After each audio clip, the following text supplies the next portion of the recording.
Halo sahabat sekalian, ketemu lagi di channel PLTS Sederhana. Gimana kabar sahabat semua? Semoga tetap dalam keadaan baik dan juga sehat selalu. Oke sahabat, di kesempatan kali ini saya akan membahas tentang cara kerja pembangkit listrik tenaga surya. Namun sebelum saya lanjutkan ke pembahasannya, jangan lupa untuk di like dulu video ini. Dan bagi sahabat yang baru berkunjung, silahkan di subscribe dahulu.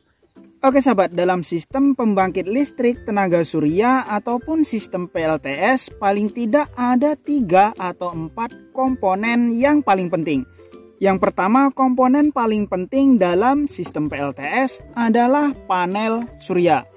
Nah, dalam sistem PLTS ataupun pembangkit listrik tenaga surya, panel surya ini adalah energi utama ataupun pembangkitnya. Jadi seluruh energi yang akan digunakan sumbernya dari sini. Berapapun hasil yang diperoleh selama 1 hari, sumbernya hanya dari panel surya ini. Semakin besar panel surya yang digunakan, tentunya energi yang dihasilkan juga akan semakin besar. Tentunya besar dan kecilnya panel surya ini akan diikuti dengan baterai dan komponen lainnya. Selanjutnya, untuk komponen penting kedua adalah solar charger controller ataupun biasanya disebut SCC.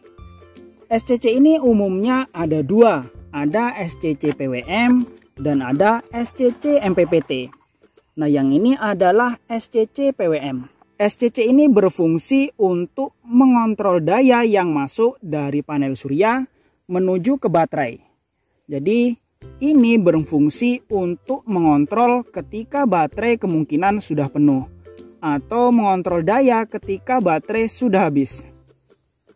Selain itu, untuk SCC yang seperti ini bisa juga digunakan otomatis untuk penggunaan lampu. Nah, umumnya untuk SCC seperti ini difungsikan untuk menurunkan voltase dari panel surya yang biasanya 18 volt diturunkan ke 12 volt.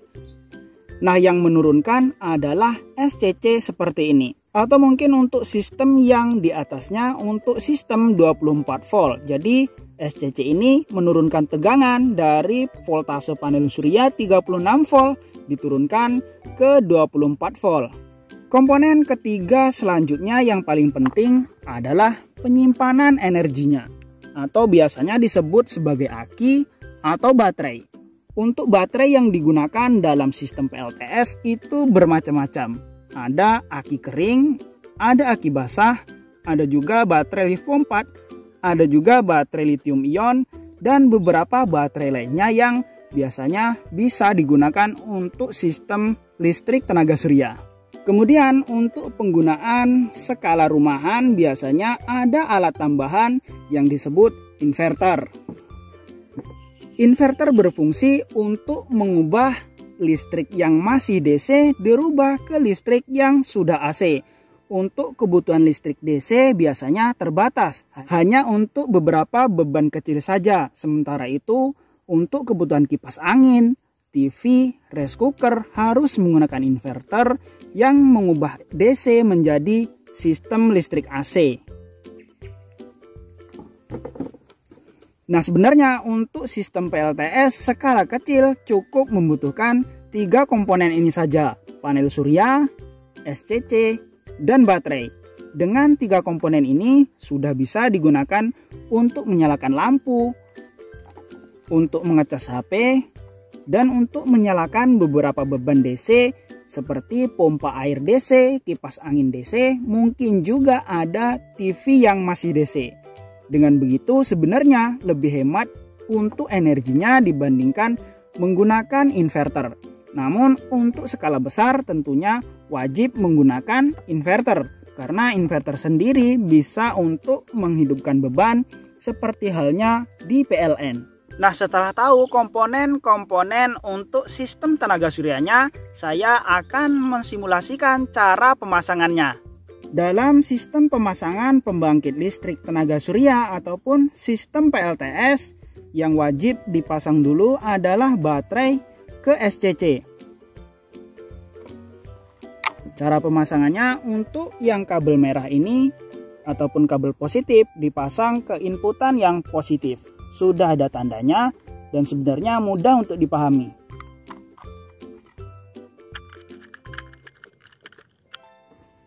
Untuk yang kabel hitam ataupun kabel yang negatif dipasang ke yang negatif.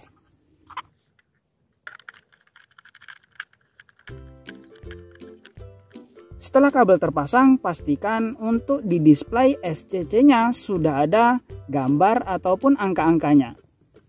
Cara pemasangan ini juga berlaku untuk SCC MPPT. Setelah kabel-kabel terpasang dan di display sudah ada angka dan ikon-ikonnya, maka yang dipasang selanjutnya adalah kabel dari panel surya.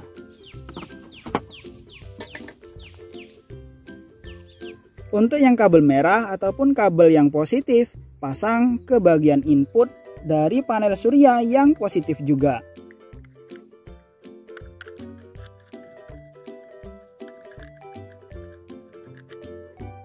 Untuk kabel yang hitam ataupun yang negatif, pasang ke input panel surya yang bagian negatif juga.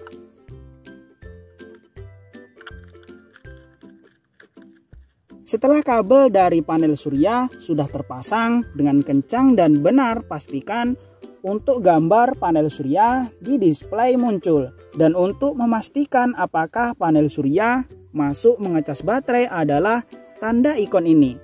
Ikon kedip-kedip ini menandakan panel surya sedang mengecas baterai. Untuk tampilan di display dari SCC ini, tentunya setiap SCC berbeda-beda, terutama untuk SCC yang sudah MPPT. Untuk SCC yang sudah MPPT, biasanya tampilannya lebih lengkap. Ada tampilan ampere, ada tampilan AH, dan beberapa settingan lainnya. Nah, untuk SCC seperti ini digunakan untuk para pemula yang masih belajar. Setelah panel surya sudah terpasang di SCC dan baterai juga sudah terhubung ke SCC, selanjutnya sahabat bisa memasang inverter jika sahabat menggunakan inverter. Untuk pemasangan kabel inverter, langsung saja dipasang ke akinya. Yang positif tentunya dipasang yang ke positif, yang negatif juga dipasang ke negatif. Saya tidak menyarankan untuk inverternya dipasang di bagian input sini, karena untuk SCC ini sebenarnya kecil sekali arus yang bisa lewat di sini. Untuk beban yang bisa dipasang di sini hanya beban-beban kecil saja, seperti lampu, seperti ini, dan beberapa peralatan DC lainnya. Untuk beban berat seperti inverter harus dipasang ke akinya langsung. Saya contohkan untuk memasang beban kecil-kecilan saja di sini. Untuk yang kabel merah dipasang ke bagian yang positif.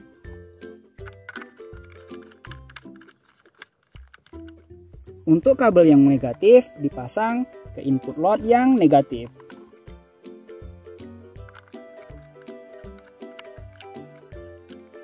Maka otomatis untuk bebannya langsung menyala. Untuk menonaktifkan bebannya ini ataupun mematikan lampu, cukup menekan tombol yang di sini. Maka lampu langsung mati. Untuk menggunakan fungsi otomatis dari lampu ini, jika sore hari bisa nyala sendiri dan pagi bisa mati sendiri, sahabat harus sedikit mengatur untuk parameter di SCC ini.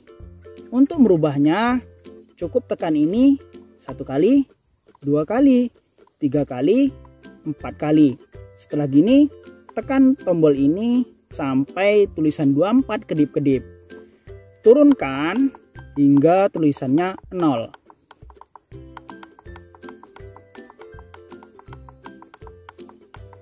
Setelah 0, tekan tombol yang ini dan tahan sampai berubah. Nah, setelah berubah seperti ini sudah bisa digunakan secara otomatis. Jadi ketika pagi hari ini mati sendiri dan sore hari nanti bisa nyala sendiri. Untuk settingan otomatis ini tentunya setiap SCC berbeda-beda ya, terutama untuk SCC MPPT. Pastinya settingannya juga berbeda-beda.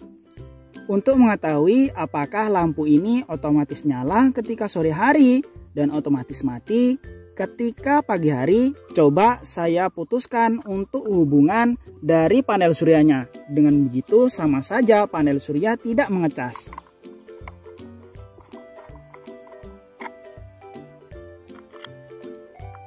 Setelah saya lepas, untuk lampunya otomatis menyala. Ini sebagai contoh ketika panel surya sudah tidak mengecas lagi. Kemudian ketika pagi hari, maka panel surya langsung mengecas lagi. Dan posisi lampu biasanya langsung otomatis mati.